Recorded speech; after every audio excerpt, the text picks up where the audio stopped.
ਸਤਿ ਸ਼੍ਰੀ ਅਕਾਲ। ਤੁਸੀਂ ਜੁੜੇ ਹੋਏ ਹੋ ਪੰਜਾਬੀ ਰੇਡੀਓ USA ਦੇ ਨਾਲ ਤੇ ਮੈਂ ਹਾਂ ਪ੍ਰਵੀਨ ਸ਼ਰਮਾ ਲੈ ਕੇ ਹਾਜ਼ਰ ਹਾਂ program update California. Update California program ਦੇ ਵਿੱਚ ਕਈ ਅਹਿਮ ਤੇ ਕਈ ਖਾਸ ਖਬਰਾਂ ਨੂੰ ਲੈ ਕੇ ਚਰਚਾ ਕਰਨ ਦੇ ਲਈ ਜੁੜ ਚੁੱਕੇ ਨੇ ਹਰਜੋਤ ਸਿੰਘ ਖਾਲਸਾ ਜੀ। ਹਰਜੋਤ ਸਿੰਘ ਜੀ, ਸਤਿ ਸ਼੍ਰੀ ਅਕਾਲ, ਸਵਾਗਤ ਹੈ ਜੀ। ਸਤਿ ਸ਼੍ਰੀ ਅਕਾਲ, ਧੰਨਵਾਦ ਜੀ ਆਇਆਂ ਨੂੰ। ਪੰਜਾਬੀ ਰੇਡੀਓ USA ਦੇ ਜਿੰਨੇ ਵੀ ਸਰੋਤੇ ਸਾਡੇ ਸਾਰੇ ਹੀ AM ਸਟੇਸ਼ਨਸ, FM ਸਟੇਸ਼ਨਸ, ਘਰਾਂ ਦੇ ਵਿੱਚ ਰੇਡੀਓ ਸੈਟਸ ਦੇ ਰਾਹੀਂ, ਟੈਲੀਫੋਨ ਦੇ ਰਾਹੀਂ, ਫੇਸਬੁੱਕ, YouTube ਤੇ ਲਾਈਵ ਦੇਖ ਰਹੇ ਹੋ, ਸੁਣ ਰਹੇ ਹੋ, ਸਾਰਿਆਂ ਨੂੰ ਜੀ ਆਇਆਂ ਨੂੰ ਤੇ ਬਹੁਤ ਹੀ ਪਿਆਰ ਤੇ ਸਤਿਕਾਰ ਭਰੀ ਸਤਿ ਸ਼੍ਰੀ ਅਕਾਲ। ਸਰੋਤਿਓ, ਅੱਜ ਮਾਰਚ ਦੀ 4 ਤਰੀਕ ਆ, ਦਿਨ ਬੁੱਧਵਾਰ ਆ ਤੇ ਤੁਹਾਡੇ ਲਈ ਸ਼ਾਮ ਦਾ ਅਪਡੇਟ ਕੈਲੀਫੋਰਨੀਆ ਪ੍ਰੋਗਰਾਮ ਲੈ ਕੇ ਹਾਜ਼ਰ ਹੋਏ ਆ ਜੀ। ਅਪਡੇਟ ਕੈਲੀਫੋਰਨੀਆ ਪ੍ਰੋਗਰਾਮ ਨੂੰ ਸਪਾਂਸਰ ਕਰਦੇ ਨੇ ਖਾਲਸਾ ਇੰਸ਼ੋਰੈਂਸ ਏਜੰਸੀ ਵਾਲੇ, ਜਿਨ੍ਹਾਂ ਤੋਂ ਤੁਸੀਂ ਹਰ ਤਰੀਕੇ ਦੀ ਇੰਸ਼ੋਰੈਂਸ ਲੈ ਸਕਦੇ ਹੋ। ਇੰਸ਼ੋਰੈਂਸ ਬਾਰੇ ਪਤਾ ਕਰਨ ਲਈ ਇਹਨਾਂ ਦਾ ਨੰਬਰ ਹੈ 408-272-2500। ਇਹ 1992 ਤੋਂ ਲਗਾਤਾਰ ਇੰਸ਼ੋਰੈਂਸ ਬਿਜ਼ਨਸ ਦੇ ਵਿੱਚ ਸ਼ਾਨਦਾਰ ਸੇਵਾਵਾਂ ਦੇ ਰਹੇ ਨੇ ਤੇ ਅਮਰੀਕਾ ਭਰ ਦੇ ਵਿੱਚ ਇੰਸ਼ੋਰੈਂਸ ਕਰਦੇ ਨੇ। ਓਬਾਮਾ ਕੇਅਰ, ਮੈਡੀਕੇਅਰ ਜਾਂ ਫਿਰ ਕਵਰਡ ਕੈਲੀਫੋਰਨੀਆ ਬਾਬਤ ਪਾਲਿਸੀ ਕਰਵਾਉਣ ਦੇ ਲਈ, ਸਲਾਹ ਲੈਣ ਦੇ ਲਈ ਅੱਜ ਹੀ ਕਾਲ ਕਰੋ 408-272-2500 ਤੇ। ਟਰਕੀਅਨ ਇਮੀਗ੍ਰੇਸ਼ਨ ਲਾ ਫਰਮ ਵਾਲੇ, ਜੇ ਟਰਕੀਆਣਾ, ਟੋਨੀ ਟਰਕੀਆਣਾ ਦੇ ਨਾਲ ਤੁਸੀਂ US ਇਮੀਗ੍ਰੇਸ਼ਨ ਬਾਬਤ ਕੋਈ ਵੀ ਸਲਾਹ ਕਰਨੀ ਹੈ, ਕੋਈ ਵੀ ਸਵਾਲ ਪੁੱਛਣਾ, ਤੇ ਇਹਨਾਂ ਦਾ ਨੰਬਰ ਹੈ 4159090503। Gurbachan Singh Nagra Sacramento, Kulwant Singh, Jaspal Kaur Johal, Satnam Singh Tatla Yuba City, Gurdev Singh Sohal, Baljinder Singh, Rashpal Kaur Johal Antelope, Jaswinder Singh Nagra Roswell, Avtar Singh Manzal Clovis, Joga Singh Purewal ਰੈਂਗਵੈਲ, Sarabjit Singh Dhoot Yuba City, Gursewak Singh Bagri Fresno ਤੇ ਪਰਮਜੀਤ ਸਿੰਘ ਦਾਖਾ ਬਰਕਲੇ। ਇਹਨਾਂ ਸਾਰੇ ਹੀ ਸਪਾਂਸਰਸ ਦਾ ਬਹੁਤ ਬਹੁਤ ਧੰਨਵਾਦ। ਤੇ ਜੇਕਰ ਤੁਸੀਂ ਵੀ ਪੰਜਾਬੀ USA ਦੇ ਇਹਨਾਂ ਪ੍ਰੋਗਰਾਮਾਂ ਨੂੰ ਸਪਾਂਸਰ ਕਰਨਾ ਚਾਹੁੰਦੇ ਹੋ ਤਾਂ ਸਟੂਡੀਓ ਦਾ ਨੰਬਰ ਹੈ 408-272-5200 ਜੀ। ਅੱਜ ਦੀਆਂ ਖਬਰਾਂ ਵੱਲ ਚੱਲੀਏ ਤੇ ਜਿਸ ਤਰ੍ਹਾਂ ਪ੍ਰੈਜ਼ੀਡੈਂਟ ਡੋਨਲਡ ਟਰੰਪ ਉਹਨਾਂ ਨੇ ਕਿਹਾ ਆ ਵੀ there will likely be more deaths before it ends. ਜੋ ਇਰਾਨ ਦੇ ਵਿੱਚ ਜੰਗ ਲੱਗੀ ਹੋਈ ਹੈਗੀ ਆ, ਹੁਣ ਤੱਕ 6 ਅਮਰੀਕਨ ਫੌਜੀਆਂ ਦੀ ਮੌਤ ਹੋ ਚੁੱਕੀ ਹੈਗੀ ਆ। ਉਹਦੇ ਸੰਬੰਧ ਦੇ ਵਿੱਚ ਸੈਨੇਟ ਨੇ ਅੱਜ ਇੱਕ ਰੈਜ਼ੋਲੂਸ਼ਨ ਨੂੰ ਰਿਜੈਕਟ ਕਰ ਦਿੱਤਾ, ਜਿਹਦੇ ਮੁਤਾਬਕ ਟਰੰਪ ਉਹਨਾਂ ਨੂੰ ਫੋਰਸ ਕਰਨਾ ਸੀ ਵੀ ਇਰਾਨ ਦੀ ਜੰਗ ਖਤਮ ਹੋ ਜਾਏ। ਸੋ ਉਹ ਬਿੱਲ ਪਾਸ ਨਹੀਂ ਹੋ ਸਕਿਆ। ਇਹ ਲਗਭਗ 8ਵਾਂ ਰੈਜ਼ੋਲੂਸ਼ਨ ਸੀ US ਦੀ ਕਾਂਗਰਸ ਦੇ ਵਿੱਚ। ਡੈਮੋਕ੍ਰੇਟਸ ਤੇ ਨਾਲ ਜਿਹੜੇ ਸੈਨੇਟਰ ਰੈਂਡ ਪੌਲ ਆ ਕੰਟੱਕੀ ਤੋਂ, ਉਹਨਾਂ ਨੇ ਇਹ ਬਾਰ ਪਾਵਰ ਰੈਜ਼ੋਲੂਸ਼ਨ ਦੀ ਜਿਹੜੀ ਵੋਟ ਆ ਉਸ ਦੇ ਲਈ ਫੋਰਸ ਕੀਤਾ ਸੀ। ਪਰ ਮੋਸਟ ਆਫ ਦਾ ਰਿਪਬਲਿਕਨਸ ਜਿਹੜੇ ਸੈਨੇਟ 'ਚ ਹੈਗੇ ਆ, ਤੁਹਾਨੂੰ ਪਤਾ ਹੀ ਆ, ਸੋ ਉਹਨਾਂ ਨੇ ਉਹ ਜਿਹੜੀ ਵੋਟ ਆ ਉਸ ਰੈਜ਼ੋਲੂਸ਼ਨ ਦੇ ਅਗੇਂਸਟ ਪਾਈ ਹੈਗੀ ਆ। ਸੋ 47 ਦੇ ਮੁਕਾਬਲੇ 53। ਸੋ ਇਹਦਾ ਮਤਲਬ ਇਸ ਦੇ ਮੁਤਾਬਕ ਇਹ ਆ ਵੀ ਹਾਂ, ਟਰੰਪ ਉਹਨਾਂ ਨੂੰ ਰੋਕਿਆ ਨਹੀਂ ਜਾ ਸਕਦਾ। ਇਰਾਨ ਦੇ ਵਿੱਚ ਜੋ ਲੜਾਈ ਚੱਲ ਰਹੀ ਆ ਉਹ ਬੰਦ ਕੀਤੀ ਜਾਵੇ। ਇੱਕ ਡੈਮੋਕ੍ਰੇਟ ਜਿਹੜੇ ਸੈਨੇਟਰ ਜੌਨ ਫੈਟਰਮੈਨ ਆ ਪੈਂਸਿਲਵੇਨੀਆ ਦੇ, ਉਹਨਾਂ ਨੇ ਇਸ ਮਤੇ ਦੇ ਉਲਟ ਜ਼ਰੂਰ ਵੋਟ ਪਾਈ ਹੈਗੀ ਆ। ਸੋ ਰਿਪਬਲਿਕਨਸ ਜੋ ਕਾਂਗਰਸ 'ਚ ਹੈਗੇ ਆ ਪੂਰੀ ਸਪੋਰਟ ਕਰਦੇ ਹੈਗੇ ਟਰੰਪ ਉਹਨਾਂ ਦੀ ਡਿਸੀਜਨ ਦੀ, ਜੋ ਇਰਾਨ ਦੇ ਵਿੱਚ ਉਹਨਾਂ ਨੇ ਸਟ੍ਰਾਈਕ ਕੀਤਾ ਹੈਗਾ ਆ। ਸੈਨੇਟਰ ਜੌਨ ਕਰਟਿਸ ਰਿਪਬਲਿਕਨ ਆ ਯੂਟਾ ਤੋਂ, ਉਹਨਾਂ ਨੇ ਕਿਹਾ ਵੀ ਠੀਕ ਆ, ਹੋ ਸਕਦਾ ਕੁਝ ਬੰਦੇ ਨਾ ਐਗਰੀ ਕਰਦੇ ਹੋਣ, ਪਰ ਸਾਨੂੰ ਕੰਸਲਟ ਜ਼ਰੂਰ ਕਰਨਾ ਚਾਹੀਦਾ ਸੀ। ਪਰ ਅਸੀਂ ਵੋਟ ਜਿਹੜੀ ਆ ਉਹ ਇਸੇ ਹੱਕ 'ਚ ਪਾ ਰਹੇ ਆ ਵੀ ਟਰੰਪ ਹੋਣੀ ਇਦਾਂ ਹੀ ਜਿਹੜੀ ਆ ਉੱਥੇ ਜੰਗ ਲੱਗੀ ਆ ਉਹ ਚੱਲਦੀ ਰਹੇ, ਉਹ ਬੰਦ ਨਾ ਹੋਵੇ। ਸੈਨੇਟ ਮਿਨੋਰਟੀ ਲੀਡਰ ਚੱਕ ਸ਼ੂਮਰ, ਚਾਰਲਸ ਸ਼ੂਮਰ ਜੋ ਹੈਗੇ ਆ, ਉਹਨਾਂ ਨੇ ਇਹ ਕਿਹਾ ਵੀ ਸਾਨੂੰ ਇਹ ਜਿਹੜਾ ਟਰੰਪ ਉਹਨਾਂ ਦਾ ਜੋ ਚੱਲ ਰਿਹਾ ਆ ਇਹ ਬਿਲਕੁਲ ਬੰਦ ਹੋਣਾ ਚਾਹੀਦਾ ਹੈਗਾ ਆ, ਕਿਉਂਕਿ ਇੰਨੀਆਂ ਮੌਤਾਂ ਜਿਹੜੀਆਂ ਆ ਉੱਥੇ ਹੋ ਚੁੱਕੀਆਂ ਹੈਗੀਆਂ ਜੀ। ਜੀ, ਅਗਲੀ ਜਿਹੜੀ ਖਬਰ ਆ ਉਹ ਵੀ ਜੰਗ ਦੇ ਨਾਲ ਹੀ ਜੁੜੀ ਹੋਈ ਹੈ। ਜਿਵੇਂ ਜਿਵੇਂ ਅਮਰੀਕਾ ਦੇ ਵਿੱਚ ਪਤਾ ਲੱਗ ਰਿਹਾ ਕਿ ਜਿਹੜੇ ਅਮਰੀਕਾ ਦੇ ਜਿਹੜੇ 6 ਆਰਮੀ ਦੇ ਸੈਨਿਕ ਨੇ ਜਿਹੜੇ ਉਹ ਮਾਰੇ ਗਏ ਨੇ, ਤਾਂ ਉਹਨਾਂ ਦਾ ਹੁਣ ਅਮਰੀਕਾ ਦੇ ਵਿੱਚ ਉਹਨਾਂ ਨੂੰ ਸ਼ਰਧਾਂਜਲੀਆਂ ਦਾ ਜਿਹੜਾ ਦੌਰ ਆ ਉਹ ਸ਼ੁਰੂ ਹੋ ਗਿਆ। ਭਾਵੁਕ ਸ਼ਰਧਾਂਜਲੀਆਂ ਲੋਕ ਜਿਹੜੇ ਭੇਟ ਕਰ ਰਹੇ ਨੇ ਇਹਨਾਂ ਲੋਕਾਂ ਨੂੰ ਜਿਹੜੇ ਕਿ ਆਪਣੀਆਂ ਡਿਊਟੀਆਂ ਨਿਭਾਉਂਦੇ ਸਮੇਂ ਜਿਹੜਾ ਉਹ ਜੰਗ ਦੇ ਵਿੱਚ ਮਾਰੇ ਗਏ ਆ। ਫੌਜ ਦੇ ਇਹ ਸਾਰੇ ਜਿਹੜੇ ਅਮਰੀਕੀ ਫੌਜ ਰਿਜ਼ਰਵ ਦੇ ਅਧੀਨ ਆਉਂਦੇ ਸੀਗੇ ਤੇ ਉੱਥੇ ਸੇਵਾਵਾਂ ਦੇ ਰਹੇ ਸੀਗੇ। ਤੇ ਇਹਨਾਂ ਦੇ ਵਿੱਚ ਇੱਕ ਅਜਿਹਾ ਵੀ ਕਹਿੰਦੇ ਬੰਦਾ ਸੀਗਾ ਜਿਹੜਾ ਕਿ ਇੱਕ 2 ਬੱਚਿਆਂ ਦੀ ਇੱਕ ਮਾਂ ਸੀ, ਇੱਕ ਬੜਾ ਬਹਾਦਰ ਪੁੱਤਰ ਸੀਗਾ, ਜਿਨ੍ਹਾਂ ਨੇ ਘਰ ਵਾਪਸੀ ਕਰਨੀ ਸੀ ਥੋੜੇ ਦਿਨਾਂ ਤੱਕ, ਤੇ ਪਰ ਹੁਣ ਜਿਹੜਾ ਇਹਨਾਂ ਦਾ ਉੱਥੇ ਇੱਕ ਤਰੀਕੇ ਦੇ ਨਾਲ ਦੇਹਾਂਤ ਹੋ ਗਿਆ ਹਮਲੇ ਦੇ ਵਿੱਚ। ਬੰਦਰਗਾਹ ਦੇ ਵਿੱਚ ਇੱਕ ਅਸਥਾਈ ਆਪਰੇਸ਼ਨ, ਮਾਫ ਕਰਨਾ, ਇੱਕ ਪੈਂਟਾਗਨ ਨੇ ਇਹ ਦੱਸਿਆ ਕਿ ਜਿਹੜੇ 4 ਨੇ ਇਹਨਾਂ ਦੇ ਵਿੱਚੋਂ ਇਹ US ਸਰਵਿਸ ਮੈਂਬਰ ਸੀਗੇ, ਤੇ ਇਹਨਾਂ ਨੇ ਇੱਕ ਜਿਹੜੀ ਆ ਮੇਕ ਸ਼ਿਫਟ ਜਿਹੜਾ ਆਪਰੇਸ਼ਨ ਹੈ ਸੈਂਟਰ ਹੈ ਸ਼ੋਏਬਾ ਬੰਦਰਗਾਹ ਦੇ ਵਿੱਚ, ਪੋਰਟ ਦੇ ਉੱਤੇ, ਉੱਥੇ ਇਹ ਕੰਮ ਕਰ ਰਹੇ ਸੀਗੇ। ਇਹਨਾਂ ਦੇ ਵਿੱਚ ਜਿਨ੍ਹਾਂ ਦੀ ਪਛਾਣ ਹੋਈ ਹੈ ਕੈਪਟਨ ਕੋਡੀ ਖੋਰਕ 35 ਸਾਲਾ, ਸਾਰਜੈਂਟ ਡੈਕਲਨ ਕੋਡੀ 20 ਸਾਲਾ, ਸਾਰਜੈਂਟ ਪਹਿਲੀ ਸ਼੍ਰੇਣੀ ਨਿਕੋਲ ਅਮੋਰ 39 ਸਾਲ ਦੇ ਅਤੇ ਸਾਰਜੈਂਟ ਪਹਿਲੀ ਸ਼੍ਰੇਣੀ ਨੋ ਟੀਏਟੀਜੈਂਸ 42 ਉਮਰ 42 ਸਾਲ ਵਜੋਂ ਜਿਹੜੀ ਆ ਉਹ ਹੋਈ ਆ। ਹੋਰ ਜਿਹੜੇ ਸੈਨਿਕ ਆ ਉਹਨਾਂ ਦੀ ਜਿਹੜੀ ਪਛਾਣ ਹਾਲੇ ਦੱਸੀ ਨਹੀਂ ਗਈ। ਸਸਟੇਨਮੈਂਟ ਕਮਾਂਡ ਜਿਹੜੀ ਕਿ 193ਵੀਂ ਸਸਟੇਨਮੈਂਟ ਕਮਾਂਡ ਆ ਜਿਹੜੀ ਆਇਓਵਾ ਤੋਂ ਇੱਕ ਆਰਮੀ ਰਿਜ਼ਰਵ ਸਸਟੇਨਮੈਂਟ ਦੀ ਯੂਨਿਟ ਆ ਜਿਹਦੇ ਵਿੱਚ ਇਹਨਾਂ ਨੂੰ ਨਿਯੁਕਤ ਕੀਤਾ ਗਿਆ ਸੀਗਾ। ਤੇ ਪੀਟ ਹੈਗਸਥ ਦੁਆਰਾ ਜਿਹੜਾ ਟੈਕਟੀਕਲ ਆਪਰੇਸ਼ਨ ਸੈਂਟਰ ਹੈ ਜਿਹੜਾ ਕਿ ਫੋਰਟੀਫਾਈਡ ਸੀਗਾ ਉਹਦੇ ਵਜੋਂ ਇਹ ਜਿਹੜੀਆਂ ਆਪਣੀਆਂ ਸੇਵਾਵਾਂ ਸੀਗੇ ਮਾਰੇ ਗਏ ਦਿੰਦਿਆਂ ਹੋਇਆਂ ਪ੍ਰੋਜੈਕਟਾਈਲ ਹਮਲੇ ਦੇ ਵਿੱਚ ਜਿਹੜਾ ਕਿ ਤੇਜ਼ੀ ਦੇ ਨਾਲ ਇਹਨਾਂ ਵੱਲ ਹੋਇਆ ਸੀਗਾ ਉਹਦੇ ਵਿੱਚ ਉਹ ਮਾਰੇ ਗਏ ਨੇ। ਤਾਂ ਹੁਣ ਕਹਿੰਦੇ ਕਿ ਜਿਹੜਾ ਇਹ ਹਮਲਾ ਈਰਾਨ ਵਿਰੁੱਧ ਅਮਰੀਕੀ ਤੇ ਇਜ਼ਰਾਈਲੀ ਫੌਜੀ ਕਾਰਵਾਈਆਂ ਦੇ ਦੂਜੇ ਦਿਨ ਹੋਇਆ ਸੀਗਾ ਤੇ ਹੁਣ ਪਰਿਵਾਰ ਜਿਹੜੇ ਨੇ ਉਹ ਸਦਮੇ ਦੇ ਵਿੱਚ ਨੇ। ਉਹਨਾਂ ਨੂੰ ਲੱਗਦਾ ਕਿ ਜਿਹੜੀ ਇਹ ਵਧੀਕੀ ਹੋ ਗਈ ਉਹਨਾਂ ਦੇ ਨਾਲ ਇਹ ਨਹੀਂ ਸੀ ਹੋਣਾ ਚਾਹੀਦਾ। ਹੋਰ ਵੀ ਜਿਹੜੇ ਬਥੇਰੇ ਲੋਕ ਨੇ ਜਿਹੜੇ ਯੂਐਸ ਤੇ ਇਹਨਾਂ ਜਿਹੜੇ ਮਹਾਨ ਲੋਕ ਨੇ ਜਿਨ੍ਹਾਂ ਨੇ ਆਪਣੀਆਂ ਸੇਵਾਵਾਂ ਦਿੰਦੇ ਆਪਣੀ ਜਾਨ ਗਵਾਈ ਆ। ਕਿਤੇ ਵੀ ਜਿਹੜਾ ਵੀ ਸੈਨਿਕ ਕਿਸੇ ਵੀ ਦੇਸ਼ ਦੇ ਲਈ ਲੜਦਾ ਉਹ ਮਹਾਨ ਹੀ ਹੁੰਦਾ ਹਮੇਸ਼ਾ, ਕਿਉਂਕਿ ਆਪਣੀ ਜਾਨ ਤਲੀ ਤੇ ਰੱਖ ਕੇ ਕਿਸੇ ਦੇ ਲਈ ਲੜਨਾ ਬਹੁਤ ਵੱਡੀ ਗੱਲ ਹੁੰਦੀ ਆ।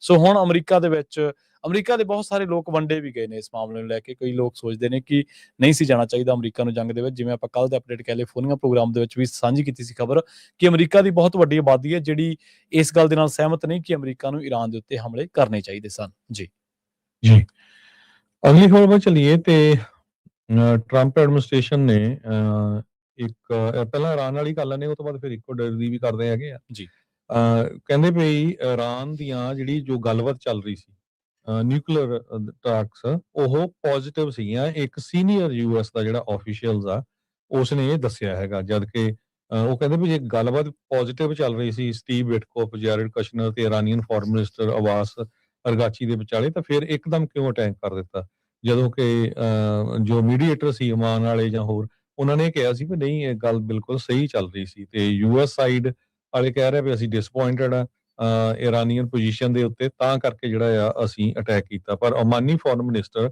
ਬਦਰ ਅਲ ਬੁਸੈਡੀ ਉਹਨਾਂ ਨੇ ਇਹ ਕਿਹਾ ਵੀ ਜਦੋਂ ਸਾਡਾ ਸੈਸ਼ਨ ਖਤਮ ਹੋਇਆ ਸੀ ਉਹ ਤੋਂ ਸ਼ਰੇਆਮ ਸੀ ਵੀ ਬਹੁਤ ਵਧੀਆ ਜਿਹੜੀ ਪ੍ਰੋਗਰੈਸ ਚੱਲ ਰਹੀ ਹੈਗੀ ਆ। ਪਰ ਅਲਟੀਮੇਟਲੀ ਕਿਉਂਕਿ ਤਿਆਰੀ ਹੋਈ ਸੀ ਇਜ਼ਰਾਈਲ ਤੇ ਅਮਰੀਕਾ ਨੇ ਉਹਦੇ ਉੱਤੇ ਜਿਹੜਾ ਅਟੈਕ ਆ ਉਹ ਕਰ ਦਿੱਤਾ ਹੈਗਾ। ਹੁਣ ਤੋਂ ਥੋੜਾ ਸਮਾਂ ਪਹਿਲਾਂ ਇਰਾਨ ਨੇ ਇੱਕ ਵਾਰੀ ਫੇਰ ਮਿਜ਼ਾਈਲ ਜਿਹੜੀਆਂ ਆ ਇਜ਼ਰਾਈਲ ਦੇ ਉੱਤੇ ਦਾਗੀਆਂ ਹੈਗੀਆਂ। 6ਵਾਂ ਦਿਨ ਹੋ ਗਿਆ ਜਦੋਂ ਤੋਂ ਬੰਬਾਰਡਮੈਂਟ ਸ਼ੁਰੂ ਹੋਈ ਹੈਗੀ ਆ। ਇਜ਼ਰਾਈਲ ਨੇ ਅਨਾਉਂਸ ਕੀਤਾ ਆ ਭਈ ਜਿਹੜੀ ਉਹਦੀ ਮਿਲਟਰੀ ਆ ਉਹਨਾਂ ਨੇ ਨਵਾਂ ਲੈਬਨਾਨ ਦੇ ਵਿੱਚ ਜਿਹੜਾ ਅਟੈਕ ਕਰਨਾ ਇਜ਼ਰਾਈਲ ਵਾਲਿਆਂ ਨੇ ਸ਼ੁਰੂ ਕੀਤਾ ਆ। ਤੇ ਇਸੇ ਕਰਕੇ ਇਰਾਨ ਵਾਲੇ ਵੀ ਜਿਹੜੇ ਆ ਹੁਣ ਉਹ ਮਿਜ਼ਾਈਲਾਂ ਉਹਨਾਂ ਨੇ ਛੱਡਣੀਆਂ ਫੇਰ ਇੱਕ ਵਾਰੀ ਸ਼ੁਰੂ ਕਰ ਦਿੱਤੀਆਂ ਹੈਗੀਆਂ। ਇਰਾਨੀਅਨ ਸੁਪਰੀਮ ਲੀਡਰ ਆਇਤੁੱਲਾ ਖੈਮਨਾਈ ਉਹਨਾਂ ਦੀ ਜਿਹੜੀ ਫਿਊਨਲ ਹੋਣਾ ਸੀ, ਪਰ ਜਿਸ ਹਿਸਾਬ ਦੇ ਨਾਲ ਉੱਥੇ ਜੋ ਮਿਲਟਰੀ ਫੋਰਸ ਹੈਗੀ ਆ ਇਜ਼ਰਾਈਲ ਦੀ ਤਾਂ ਅਮਰੀਕਾ ਦੀ, ਤੇ ਉਸ ਡਰ ਦੇ ਪੱਖੋਂ ਕਿਉਂਕਿ ਮਿਲੀਅਨਸ ਆਫ ਲੋਕਾਂ ਨੇ ਕਹਿੰਦੇ ਫਿਊਨਲ ਅਟੈਂਡ ਕਰਨਾ ਸੀ ਤੇ ਉਸ ਨੂੰ ਡਿਲੇ ਕਰ ਦਿੱਤਾ ਗਿਆ ਹੈਗਾ ਆ। ਪ੍ਰੈਜ਼ੀਡੈਂਟ ਡੋਨਲਡ ਟਰੰਪ ਉਹਨਾਂ ਨੇ ਯੂਐਸ ਮਿਲਟਰੀ ਦੀ ਪ੍ਰੇਜ਼ ਕੀਤੀ ਆ ਤੇ ਉਹ ਬਹੁਤ ਹੀ ਵਧੀਆ ਜਿਹੜੀ ਜੌਬ ਆ ਇਸ ਟਾਈਮ ਦੇ ਉੱਤੇ ਕਰ ਰਹੇ ਹੈਗੇ ਆ। ਬਿਲਡਿੰਗਸ ਜੋ ਇਰਾਨੀਅਨ ਮਿਲਟਰੀ ਦੀਆਂ ਤੇ ਸਿਕਿਉਰਿਟੀ ਫੋਰਸਸ ਦੀਆਂ ਉਹਨਾਂ ਨੂੰ ਟਾਰਗੇਟ ਕੀਤਾ ਗਿਆ ਹੈਗਾ। ਤੇ ਹੁਣ ਟਾਈਮਲਾਈਨ ਜੋ ਯੂਐਸ ਆਪਰੇਸ਼ਨ ਦਾ ਉਹਦੇ ਵਿੱਚ ਵੀ ਜਿਹੜੀ ਸ਼ਿਫਟਿੰਗ ਆ ਨਜ਼ਰ ਆ ਰਹੀ ਹੈ, ਕਿਉਂਕਿ ਹੁਣ ਤੱਕ 1045 ਲੋਕ ਇਰਾਨ ਦੇ ਵਿੱਚ ਮਾਰੇ ਜਾ ਚੁੱਕੇ ਹੈਗੇ ਆ, 70 ਲੈਬਨਾਨ ਦੇ ਵਿੱਚ, ਤੇ ਬਾਕੀ ਜਿਹੜੇ ਆ ਅਮਰੀਕਾ ਦੇ 6 ਫੌਜੀ ਜਿਹੜੇ ਆ ਉਹਨਾਂ ਦੀ ਵੀ ਮੌਤ ਹੋ ਚੁੱਕੀ ਹੈਗੀ ਆ। ਇਜ਼ਰਾਈਲ ਵਾਲੇ ਕਹਿੰਦੇ ਵੀ ਅਸੀਂ ਮਿਡ ਈਅਰ ਤੱਕ ਬਿਲਕੁਲ ਤਿਆਰ ਹੈਗੇ ਆ, ਤਦ ਤੱਕ ਸਾਡੇ ਕੋਲ ਪੂਰਾ ਸਮਾਨ ਹੈਗਾ ਆ। એનર્ਜੀ ਸਪਲਾਈਜ਼ ਇਸ ਟਾਈਮ ਦੇ ਉੱਤੇ ਕ੍ਰਾਸ ਏਅਰਸ ਕਿਉਂਕਿ ਉਹਨਾਂ ਨੇ ਸਟੇਟ ਆਫ ਹਾਰਮਜ਼ ਜੋ ਪਰਸ਼ੀਅਨ ਗਲਫ ਦੇ ਵਿੱਚ ਆ ਉਸ ਨੂੰ ਬੰਦ ਕੀਤਾ ਹੈ। ਇਰਾਨ ਵਾਲੇ ਕਹਿੰਦੇ ਵੀ ਜੇ ਕੋਈ ਜਾਊਗਾ ਤਾਂ ਅਸੀਂ ਉਹਦੇ ਉੱਤੇ ਅਟੈਕ ਕਰਾਂਗੇ, ਐਕਸੈਪਟ ਸਿਰਫ ਇੰਗਲੈਂਡ ਦੇ ਜਿਹੜੇ ਚਾਈਨਾ ਦੇ ਜਿਹੜੇ ਸ਼ਿਪ ਆ ਉਹਨਾਂ ਨੂੰ ਲੰਘਣ ਦਿੱਤਾ ਜਾਊਗਾ। ਇਰਾਨ ਦੇ ਜਿਹੜੇ ਕਲੈਰਿਕਸ ਆ ਉਹਨਾਂ ਨੇ ਨਵਾਂ ਲੀਡਰ ਆਪਣਾ ਸੁਪਰੀਮ ਲੀਡਰ ਚੁਣ ਲਿਆ ਹੈਗਾ ਆ। 1979 ਦੀ ਇਸਲਾਮਿਕ ਰੈਵੋਲੂਸ਼ਨ ਤੋਂ ਬਾਅਦ ਜੋ ਖਮੈਨੀ ਬਣੇ ਸੀ, ਤੇ ਹੁਣ ਜੋ ਨਵਾਂ ਲੀਡਰ ਚੁਣਿਆ ਗਿਆ ਆ ਮੋਤਜਵਾ ਖਮੈਨੀ, ਇਹ ਖਮੈਨੀ ਦਾ ਮੁੰਡਾ ਹੀ ਹੈਗਾ ਆ, ਉਸ ਨੂੰ ਜਿਹੜਾ ਮੇਨ ਸੁਪਰੀਮ ਲੀਡਰ ਚੁਣਿਆ ਗਿਆ ਹੈਗਾ। ਜੀ ਅਗਲੀ ਗੱਲ ਕਰਦੇ ਹਾਂ ਫ੍ਰੈਜ਼ਨੋ ਦੀ। ਫ੍ਰੈਜ਼ਨੋ ਦੇ ਵਿੱਚ ਆਈਸ ਨੇ ਦਾਅਵਾ ਕੀਤਾ ਕਿ ਲੰਘੇ ਦਿਨਾਂ ਦੇ ਵਿੱਚ ਇੱਕ ਅਜਿਹਾ ਬੰਦਾ ਜਿਹੜਾ ਉਹ ਹਿਰਾਸਤ ਦੇ ਵਿੱਚ ਲਿਆ ਗਿਆ ਜਿਹਦੇ ਉੱਤੇ ਜਿਹੜਾ ਫਾਇਰ ਆਰਮ ਪੋਜੈਸ਼ਨ ਦੇ ਦੋਸ਼ ਲੱਗੇ ਸਨ ਤੇ ਕਨਵਿਕਟਡ ਸੀਗਾ ਉਹ ਇਹਨਾਂ ਮਾਮਲਿਆਂ ਦੇ ਵਿੱਚ। ਕਹਿੰਦੇ ਕਿ ਜਿਹੜੇ ਨੈਸ਼ਨਲ ਵਾਈਡ ਆਪਰੇਸ਼ਨ ਜਿਹੜੇ ਨੇ ਇਸ ਟਾਈਮ ਉਹ ਕੀਤੇ ਜਾ ਰਹੇ ਨੇ ਅਮਰੀਕਾ ਭਰ ਦੇ ਵਿੱਚ, ਤੇ ਇਹਨਾਂ ਦੇ ਤਹਿਤ ਹੀ ਜਿਹੜਾ ਫ੍ਰੈਜ਼ਨੋ ਦੇ ਵਿੱਚ ਇਹ ਆਪਰੇਸ਼ਨ ਕੀਤਾ ਗਿਆ ਸੀ। ਫੈਡਰਲ ਅਫੀਸ਼ੀਅਲਸ ਦੇ ਵੱਲੋਂ ਇਹ ਜਾਣਕਾਰੀ ਦਿੱਤੀ ਗਈ ਆ। ਫੋਨਸੈਕ ਯੋਵਿੰਗ ਜਿਹੜਾ ਕਿ ਜਿਹਨੂੰ ਕਸਟਡੀ ਦੇ ਵਿੱਚ ਲਿਆ ਗਿਆ ਕਿ ਜਿਹੜਾ ਕਨਵਿਕਟਡ ਹੋਇਆ ਸੀਗਾ ਇਹ ਪੋਜੈਸ਼ਨ ਆਫ ਫਾਇਰ ਆਰਮ ਤੇ ਕਨਵਿਕਟਡ ਫੈਲਨ ਸੀਗਾ ਤੇ ਆਈਸ ਦੇ ਦੱਸਣ ਦੇ ਮੁਤਾਬਕ। ਤੇ ਇਹ ਜਿਹੜੇ ਕਹਿੰਦੇ ਕਿ ਲੰਘੇ ਦਿਨਾਂ ਦੇ ਵਿੱਚ ਫ੍ਰੈਜ਼ਨੋ ਦੇ ਵਿੱਚ ਜਿਹੜੇ ਆਪਰੇਸ਼ਨ ਕੀਤੇ ਗਏ ਸੀ ਉਹਨਾਂ ਦੇ ਵਿੱਚੋਂ ਇੱਕ ਹੈ। ਬਹੁਤ ਸਾਰੇ ਲੋਕ ਇਸ ਗੱਲ ਦੇ ਉੱਤੇ ਇੱਕ ਰਾਏ ਨਹੀਂ ਸੀਗੀ, ਦੋ ਰਾਏ ਸੀਗੇ ਕਿ ਆਈਸ ਫ੍ਰੈਜ਼ਨੋ ਦੇ ਵਿੱਚ ਹੈਗੀ ਹੈ ਜਾਂ ਨਹੀਂ ਹੈਗੀ। ਪਰ ਉਹ ਕਹਿੰਦੇ ਕਿ ਕਈ ਅਜਿਹੀਆਂ ਲੀਡਸ ਮਿਲੀਆਂ ਨੇ ਜਿਨ੍ਹਾਂ ਦੇ ਵਿੱਚ ਇਹ ਪਤਾ ਲੱਗਿਆ ਕਿ ਗੁਆਟੇਮਾਲਾ, ਹੋਂਡੁਰਸ, ਬਰਮਾ ਤੇ ਮੈਕਸੀਕੋ ਇਹਨਾਂ ਦੇ ਵਿੱਚ ਜਿਹੜੇ ਲੋਕ ਕੰਮ ਕਰਦੇ ਨੇ ਜਾਂ ਜਿਨ੍ਹਾਂ ਦੇ ਉੱਤੇ ਕਈ ਲੋਕਾਂ ਦੇ ਉੱਤੇ ਸੈਕਸੁਅਲ ਅਫੈਂਸ ਦੇ ਵਿੱਚ ਉਹ ਦੋਸ਼ੀ ਨੇ, ਮਾਈਨਰਸ ਦੇ ਨਾਲ ਡਰੱਗ ਟ੍ਰੈਫਿਕਿੰਗ ਦੇ ਦੋਸ਼ ਲੱਗੇ ਹੋਏ ਨੇ ਜਾਂ ਹੋਰ ਕਨਵਿਕਸ਼ਨਸ ਹੋਈਆਂ ਨੇ, ਤਾਂ ਉਹਨਾਂ ਦੀ ਇੱਥੇ ਖਾਸੀ ਗਿਣਤੀ ਦੱਸੀ ਗਈ ਹੈ। ਇਹ ਕੱਲ ਦੀ ਗੱਲ ਹੈ ਜਦੋਂ ਇਸ ਦੀ ਜਿਹੜੀ ਅਰੈਸਟ ਬਾਰੇ ਆਈਸ ਨੇ ਜਿਹੜਾ ਤਸਦੀਕ ਵੀ ਕੀਤਾ ਕਿ ਹਾਂ ਅਸੀਂ ਇੱਕ ਜਿਹੜਾ ਬੰਦਾ ਹਿਰਾਸਤ ਦੇ ਵਿੱਚ ਲਿਆ। ਥਾਈਲੈਂਡ ਦਾ ਇਹ ਰਹਿਣ ਵਾਲਾ ਦੱਸਿਆ ਗਿਆ, ਥਾਈ ਜਿਹੜਾ ਨਾਗਰਿਕ ਦੱਸਿਆ ਗਿਆ। ਤੇ ਉਹ ਕਈ ਇਹਦੇ ਤੋਂ ਹੋਰ ਵੀ ਜਿਹੜੀਆਂ ਇਸ ਤੋਂ ਬਾਅਦ ਜਿਹੜੇ ਡਿਪਟੀ ਅਸਿਸਟੈਂਟ ਸੈਕਟਰੀ ਨੇ ਲੌਰੈਂਸ ਬ੍ਰਿਸ, ਉਹਨਾਂ ਨੇ ਦੱਸਿਆ ਵੀ ਇੱਥੇ ਜਿਹੜੇ ਕਈ ਲੋਕ ਨੇ ਜਿਨ੍ਹਾਂ ਦੀ ਡਰੱਗ ਟ੍ਰੈਫਿਕਿੰਗ ਦੇ ਮਾਮਲਿਆਂ ਦੇ ਵਿੱਚ ਜਾਂ ਚਾਈਲਡ ਜਿਹੜੇ ਦੇ ਨਾਲ ਜਿਹੜੇ ਸੈਕਸ਼ੂਅਲ ਅਫੈਂਸ ਦੇ ਮਾਮਲੇ ਨੇ ਉਹਨਾਂ ਦੇ ਵਿੱਚ ਜੁੜੇ ਕੁਝ ਲੋਕਾਂ ਦੀ ਜਿਹੜੀ ਸ਼ਮੂਲੀਅਤ ਹੈ। ਇਸ ਬੰਦੇ ਨੂੰ ਫਾਇਰ ਆਰਮ ਪੋਜੈਸ਼ਨ ਦੇ ਵਿੱਚ ਜਿਹੜਾ ਇਹ ਕਨਵਿਕਟਡ ਹੋਇਆ ਸੀ, ਨੈਸ਼ਨਲ ਕਨਵਿਕਟਡ ਜਿਹੜਾ ਇਹਨੂੰ ਕਿਹਾ ਗਿਆ ਜੀ। ਅਗਲੀ ਖਬਰ ਵੱਲ ਚੱਲੀਏ। ਟਰੰਪ ਐਡਮਿਨਿਸਟ੍ਰੇਸ਼ਨ ਨੇ ਇੱਕ ਹੋਰ ਫਰੰਟ ਜਿਹੜਾ ਲੜਾਈ ਦਾ ਉਹ ਇਕਵਾਡੋਰ ਦੇ ਵਿੱਚ ਖੋਲ ਲਿਆ ਹੈਗਾ। ਯੂਐਸ ਦਾ ਮਿਲਟਰੀ ਆਪਰੇਸ਼ਨ ਆਲਰੇਡੀ ਇਕਵਾਡੋਰ ਦੇ ਵਿੱਚ ਚੱਲ ਰਿਹਾ ਹੈਗਾ। ਕਹਿੰਦੇ ਵੀ ਉੱਥੇ ਜਿਹੜੇ ਯੂਐਸ ਦੇ ਐਂਟੀ ਨਾਰਕੋਟਿਕਸ ਆਪਰੇਸ਼ਨ ਆ ਲੈਟਨ ਅਮਰੀਕਾ ਦੇ ਵਿੱਚ ਉਹ ਚੱਲ ਰਹੇ ਹੈਗੇ ਆ। US southern command military unit ਜੋ ਆ ਇਸ ਆਪਰੇਸ਼ਨ ਨੂੰ ਸੈਂਟਰਲ ਤੇ ਸਾਊਥ ਅਮਰੀਕਾ ਦੇ ਵਿੱਚ ਦੇਖ ਰਿਹਾ ਹੈਗਾ। ਮਾਰਚ 3 ਨੂੰ ਇਕਵਾਡੋਰੀਅਨ ਤੇ ਯੂਐਸ ਦੀਆਂ ਮਿਲਟਰੀ ਫੋਰਸਸ ਨੇ ਇੱਕ ਬਹੁਤ ਵੱਡਾ ਆਪਰੇਸ਼ਨ ਡੈਜ਼ਿਗਨੇਟਡ ਟੈਰਰਿਸਟ ਆਰਗੇਨਾਈਜੇਸ਼ਨਸ ਇਨ ਇਕਵਾਡੋਰ ਉਹਨਾਂ ਦੇ ਅਗੇਂਸਟ ਸ਼ੁਰੂ ਕੀਤਾ ਜੋ ਕਿ ਡਰੱਗ ਦੇ ਵਿੱਚ ਇਨਵੋਲਵ ਹੈਗੀਆਂ। ਸੋ ਇਹ ਆਪਰੇਸ਼ਨ ਬਹੁਤ ਹੀ ਪਾਵਰਫੁਲ ਆ ਤੇ ਉਹ ਲੈਟਨ ਅਮਰੀਕਾ ਤੇ ਕੈਰੇਬੀਅਨ ਮੁਲਕਾਂ ਨੂੰ ਇਹ ਕਹਿ ਰਹੇ ਆ ਵੀ ਅਸੀਂ ਪੂਰਾ ਤੁਹਾਡਾ ਸਾਥ ਦਿੰਨੇ ਆ। ਸੋ ਇਸ ਨੂੰ ਪੂਰੀ ਤਰ੍ਹਾਂ ਜਿਹੜਾ ਆ ਆਊਟ ਕਰਨਾ ਹੈਗਾ ਆ। ਯੂਐਸ ਪ੍ਰੈਜ਼ੀਡੈਂਟ ਡੋਨਲਡ ਟਰੰਪ ਉਹਨਾਂ ਨੇ ਕ੍ਰਿਮੀਨਲ ਨੈਟਵਰਕ ਤੇ ਡਰੱਗ ਕਾਰਟਲਸ ਜੋ ਲੈਟਨ ਅਮਰੀਕਾ ਦੇ ਵਿੱਚ ਹੈਗੇ ਆ ਉਹਨਾਂ ਦੇ ਪਿੱਛੇ ਪੂਰਾ ਜਿਹੜਾ ਆਪਣਾ ਜ਼ੋਰ ਲਾਇਆ ਹੋਇਆ ਵੀ ਕਿਸ ਤਰ੍ਹਾਂ ਉਹਨਾਂ ਨੂੰ ਫੜਨਾ ਹੈ ਜਾਂ ਮਾਰਨਾ ਹੈ। ਪਿਛਲੇ ਦਿਨਾਂ ਦੇ ਵਿੱਚ ਮੈਕਸੀਕੋ ਦਾ ਇੱਕ ਬਹੁਤ ਵੱਡਾ ਡਰੱਗ ਲਾਰਡ ਐਲ ਮੈਂਚੋ ਉਸ ਨੂੰ ਵੀ ਜਿਹੜਾ ਮਾਰ ਮੁਕਾਇਆ ਸੀਗਾ ਜਿਹਦੇ ਵਿੱਚ ਪੂਰੀ ਤਰ੍ਹਾਂ ਅਮਰੀਕਾ ਇਨਵੋਲਵ ਸੀਗਾ। ਇਕਵਾਡੋਰੀਅਨ ਆਪਰੇਸ਼ਨ ਹਜੇ ਤੱਕ ਬਾਹਲਾ ਡਿਟੇਲ ਚ ਬਾਹਰ ਨਹੀਂ ਆਇਆ ਵੀ ਕੀ ਕੁਝ ਚੱਲ ਰਿਹਾ ਹੈਗਾ। ਯੂਐਸ ਦੇ ਨਿਊਜ਼ ਆਊਟਲੈਟਸ ਇਹਨੂੰ ਜ਼ਿਆਦਾ ਰਿਪੋਰਟ ਨਹੀਂ ਕਰ ਰਹੇ ਹੈਗੇ। ਪਰ ਪ੍ਰੈਸ ਸੈਕਟਰੀ ਕੈਰੋਲਿਨ ਲਵਿਟ ਉਹਨਾਂ ਨੇ ਜੁਆਇੰਟ ਆਪਰੇਸ਼ਨ ਦੀ ਪ੍ਰਸ਼ੰਸਾ ਕੀਤੀ ਹੈਗੀ ਆ। ਕਹਿੰਦੇ ਭਈ ਅਸੀਂ ਨਾਰਕੋ ਟੈਰਰਿਸਟ ਲੋਕਾਂ ਨੂੰ ਇਕੱਠੇ ਰਲ ਕੇ ਜਿਹੜੇ ਆ ਖਤਮ ਕਰਨ ਲੱਗੇ ਹੋਏ ਹੈਗੇ ਆ। ਸੋ ਮਿਲਟਰੀ ਦੀ ਕੈਂਪੇਨ ਉਹ ਜਿਹੜੇ ਕਾਰਟਲਸ ਹੈਗੇ ਆ ਉਹਨਾਂ ਦੇ ਅਗੇਂਸਟ ਚੱਲ ਰਹੀ ਹੈਗੀ ਆ ਜੀ। ਬਿਲਕੁਲ ਹੁਣ ਤਾਂ ਉਹ ਦੇਸ਼ ਸੋਚ ਕੇ ਪੈਂਦੇ ਹੋਣੇ ਹਰਜੋਤ ਸਿੰਘ ਖਾਲਸਾ ਜੀ ਜਿਨ੍ਹਾਂ ਦੀ ਅਮਰੀਕਾ ਦੇ ਨਾਲ ਕਿਤੇ ਲਾਗ ਡਾਟ ਰਹੀ ਹੈ ਵੀ ਕਿਤੇ ਹੁਣ ਅਗਲਾ ਨੰਬਰ ਸਾਡਾ ਤਾਂ ਨਹੀਂਗਾ। ਜਿਸ ਤਰੀਕੇ ਦੇ ਨਾਲ ਟਰੰਪ ਅੱਗੇ ਵਧ ਰਹੇ ਨੇ, ਗ੍ਰੀਨਲੈਂਡ, ਕਿਊਬਾ, ਵੈਨੇਜ਼ੁਏਲਾ, ਈਰਾਨ, ਫਿਰ ਹੁਣ ਜਿਹੜਾ ਤੁਸੀਂ ਇਕਵਾਡੋਰ ਦਾ ਨਾਮ ਲਿਆ। ਅਗਲੀ ਜਿਹੜੀ ਖਬਰ ਆ ਉਹ ਅਮਰੀਕਾ ਦੇ ਵਿੱਚ ਜਿਹੜੇ ਲੋਕ ਫਰੋਜ਼ਨ ਫੂਡ ਦੀ ਵਰਤੋਂ ਕਰਦੇ ਨੇ, ਟ੍ਰੇਡਰ ਜੁਆਏ ਤੋਂ ਖਾਸ ਕਰਕੇ ਜਿਹੜੀਆਂ ਚੀਜ਼ਾਂ ਖਰੀਦਦੇ ਨੇ ਉਹਨਾਂ ਦੇ ਨਾਲ ਜੁੜੀ ਹੋਈ ਆ। ਟ੍ਰੇਡਰ ਜੁਆਏ ਦੇ ਵਿੱਚ ਇੱਕ ਕਹਿੰਦੇ ਕਿ ਜਿੰਨੀਆਂ ਵੀ ਇਹਨਾਂ ਦੀਆਂ ਰੀਟੇਲ ਲੋਕੇਸ਼ਨਸ ਨੇ ਉਹਦੇ ਵਿੱਚੋਂ 37 ਮਿਲੀਅਨ ਪਾਉਂਡ ਮਾਫ ਕਰਨਾ 37 ਮਿਲੀਅਨ ਪਾਉਂਡ ਜਿਹੜਾ ਫਰੋਜ਼ਨ ਫੂਡ ਆ ਉਹਨੂੰ ਵਾਪਸ ਮੰਗਾਇਆ ਗਿਆ ਕੰਪਨੀ ਵੱਲੋਂ ਕਿਉਂਕਿ ਇਹਦੇ ਜਿਹੜੇ ਮੈਨੂਫੈਕਚਰਰ ਆ ਉਹਨਾਂ ਨੇ ਦੱਸਿਆ ਵੀ ਇਹਦੇ ਵਿੱਚ ਸਾਨੂੰ ਕੋਈ ਨੁਕਸ ਜਿਹੜਾ ਉਹ ਨਜ਼ਰ ਆ ਰਿਹਾ।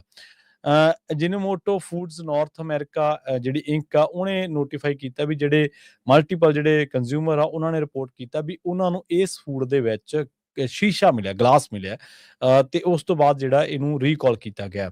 ਤੇ ਉਹ ਕਹਿੰਦੇ ਕਿ ਜਿਹੜਾ ਪ੍ਰੋਡਕਟ ਆ ਉਹਨੂੰ ਕਰੋਗਰ ਦੇ ਉੱਤੇ ਲਿੰਗ ਥਾਈਪੀ ਤੇ ਹੋਰ ਟ੍ਰੇਡਰ ਜੁਆਏ ਦੀਆਂ ਜਿਹੜੀਆਂ ਬ੍ਰਾਂਡਸ ਆ ਉਹਨਾਂ ਦੇ ਵਿੱਚ ਵੇਚਿਆ ਗਿਆ ਸੀਗਾ। ਤੇ ਹਾਲਾਂਕਿ ਬੈਸਟ ਸੀਗਾ ਫੈਬਰਰੀ 28 ਤੋਂ ਲੈ ਕੇ ਤੇ ਅਗਸਤ 19 ਤੱਕ 2027 ਤੱਕ, ਪਰ ਫਿਰ ਵੀ ਜਿਹੜਾ ਇਹਨੂੰ ਵਾਪਸ ਸੱਦ ਲਿਆ ਗਿਆ।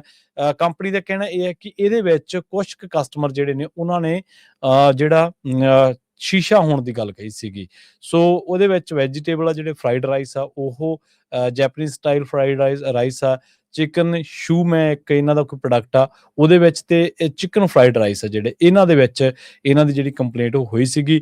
ਤੇ ਇੱਕ ਦੋ ਕੁਝ ਕੁ ਕਸਟਮਰਸ ਨੇ ਇਹ ਕੰਪਲੇਂਟ ਕੀਤੀ ਸੀਗੀ। ਬਾਅਦ ਦੇ ਵਿੱਚ ਜਿਹੜਾ ਸਾਰੇ ਜਿਹੜੇ ਜਿੰਨੇ ਵੀ ਫੂਡ ਸੀਗਾ 37 ਮਿਲੀਅਨ ਪਾਉਂਡ ਫੂਡ ਦੱਸਿਆ ਗਿਆ ਉਹ ਵਾਪਸ ਉਹ ਸੱਦ ਲਿਆ ਗਿਆ। ਸੋ ਇਹ ਇੱਕ ਤਰੀਕੇ ਦੇ ਨਾਲ ਕਹਿ ਸਕਦੇ ਹਾਂ ਵੀ ਅਮਰੀਕਾ ਦੇ ਵਿੱਚ ਕੰਜ਼ਿਊਮਰ ਰਾਈਟਸ ਦਾ ਇੱਕ ਜਿਹੜੀ ਮਿਸਾਲ ਆ ਤੁਹਾਡੇ ਸਾਰਿਆਂ ਦੇ ਸਾਹਮਣੇ ਆ ਵੀ ਕਿਸ ਤਰੀਕੇ ਦੇ ਨਾਲ ਵੱਖ-ਵੱਖ ਥਾਵਾਂ ਤੇ ਭੇਜਿਆ ਹੋਇਆ ਫੂਡ ਆ ਜਿਹੜਾ ਉਹਨੂੰ ਵਾਪਸ ਸੱਦ ਲਿਆ ਗਿਆ। ਹਾਲਾਂਕਿ ਕੁਛ ਕੁ ਬੰਦਿਆਂ ਨੇ ਰਿਪੋਰਟ ਕੀਤਾ ਸੀਗਾ ਵੀ ਇਹਦੇ ਵਿੱਚ ਗਲਾਸ ਆ ਤੋਂ ਲੋਕਾਂ ਦੀ ਸਿਹਤ ਦਾ ਇੰਨਾ ਖਿਆਲ ਰੱਖਿਆ ਜਾਂਦਾ।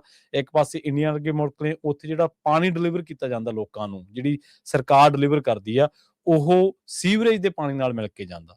ਸੋ ਇੱਥੋਂ ਤੁਸੀਂ ਅੰਦਾਜ਼ਾ ਲਾ ਲਓ ਵੀ ਲੋਕਾਂ ਦੀ ਸਿਹਤ ਦੀ, ਲੋਕਾਂ ਦੀ ਜ਼ਿੰਦਗੀ ਦੀ ਕੀ ਵੈਲਿਊ ਹੈ ਦੋ ਵੱਖ-ਵੱਖ ਮੁਲਕਾਂ ਦੇ ਵਿੱਚ। ਜੀ, ਬਿਲਕੁਲ। ਅਗਲੀ ਖਬਰ ਵੱਲ ਚੱਲੀਏ ਤੇ ਕੈਲੀਫੋਰਨੀਆ ਦੇ ਗਵਰਨਰ ਗੈਬਨ ਨਿਊਸਮ ਜੋ ਆ ਉਹ ਕਹਿੰਦੇ ਵੀ ਆਉਣ ਵਾਲੀ ਜਿਹੜੀ ਗਵਰਨਰ ਦੀ ਰੇਸ ਹੋਣੀ ਆ ਉਹਦੇ ਵਿੱਚ ਇੰਟਰਫੀਅਰ ਕਰ ਸਕਦੇ ਹੈਗੇ ਆ, ਕਿਉਂਕਿ ਕੈਲੀਫੋਰਨੀਆ 'ਚ ਇਸ ਟਾਈਮ ਕਈ ਕੈਂਡੀਡੇਟ 6-7 ਕੈਂਡੀਡੇਟ ਜਿਹੜੇ ਡੈਮੋਕ੍ਰੈਟਿਕ ਪਾਰਟੀ ਦੇ ਖੜੇ ਆ ਜੀ, ਤੇ ਉਹ ਕਹਿੰਦੇ ਵੀ ਜੇ ਇਸੇ ਤਰ੍ਹਾਂ ਖੜੇ ਰਹੇ ਤਾਂ ਫਿਰ ਡੈਮੋਕ੍ਰੈਟਿਕ ਪਾਰਟੀ ਦੇ ਕੈਂਡੀਡੇਟ ਇੱਥੇ ਹਾਰ ਸਕਦਾ ਹੈਗਾ। ਹਾਲੇ ਪਿਆਰ ਦੇ ਨਾਲ ਬਾਕੀ ਦੇ ਕੈਂਡੀਡੇਟਸ ਨੂੰ ਮਨਾ ਰਹੇ ਆ ਵੀ ਇੱਕ ਕੈਂਡੀਡੇਟ ਦੀ ਜਿਹੜੀ ਸਪੋਰਟ ਕਰੋ। ਸਾਬਕਾ ਸਟੇਟ ਕੰਟਰੋਲਰ ਬੈਟੀ ਜੀ, ਸੈਨ ਹੋਜ਼ੇ ਦੇ ਮੇਅਰ ਮੈਟ ਮਹਾਨ, ਫਾਰਮਰ ਹੈਲਥ ਤੇ ਹਿਊਮਨ ਸਰਵਿਸਿਜ਼ ਦੇ ਸੈਕਟਰੀ ਜ਼ਾਵੀਅਰ ਵਿਸੇਰਾ, ਸਾਬਕਾ ਐਲਏ ਦੇ ਮੇਅਰ ਐਂਟੋਨੀਓ ਵਿਲਾਰਗੋਸਾ ਤੇ ਐਰਿਕ ਸਵੈਲਵੈਲ, ਇਹ ਸਾਰੇ ਜਿਹੜੇ ਆ ਕੈਂਡੀਡੇਟ ਹੈਗੇ ਆ ਇਸ ਟਾਈਮ ਦੇ ਉੱਤੇ। ਜੀ, superintendent of public instruction Tony Thurmond, ਉਹਨਾਂ ਨੇ ਇਹ ਕਿਹਾ ਵੀ ਜੋ ਪਾਰਟੀ ਲੀਡਰਸ ਹੈਗੇ ਆ ਉਹਨਾਂ ਨੂੰ ਜਿਹੜਾ ਆ ਇਮੀਡੀਏਟਲੀ ਕੰਮ ਕਰਨਾ ਚਾਹੀਦਾ ਹੈਗਾ ਆ। ਕਾਂਗਰਸਮੈਨ ਐਰਿਕ ਸਵੈਲਵੈਲ ਤੇ ਇੱਕ ਵਿਲੀਨੀਅਰ ਟੌਮ ਸਟੇਅਰ ਤੇ ਸਾਬਕਾ ਕਾਂਗਰਸਮੈਨ ਕੈਟੀ ਪੋਰਟਰ, ਇਹ ਪੋਲਸ ਦੇ ਵਿੱਚ ਤਿੰਨੇ ਜਾਣੇ ਅੱਗੇ ਚੱਲ ਰਹੇ ਹੈਗੇ ਆ।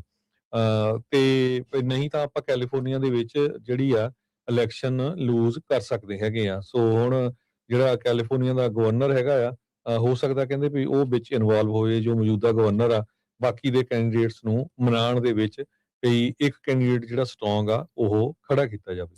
ਜੀ, ਜਾਂਦੇ-ਜਾਂਦੇ ਖਬਰ ਜਿਹੜੀ ਆ ਬੇਕਰਸਫੀਲਡ ਤੋਂ ਕਰਦੇ ਹਾਂ। ਬੇਕਰਸਫੀਲਡ ਦੇ ਵਿੱਚ ਇੱਕ ਕਾਰੋਬਾਰੀ ਦਾ ਜਿਹੜਾ ਉਹ ਸਾਲ 2019 ਦੇ ਵਿੱਚ ਕਤਲ ਹੋ ਗਿਆ ਸੀ।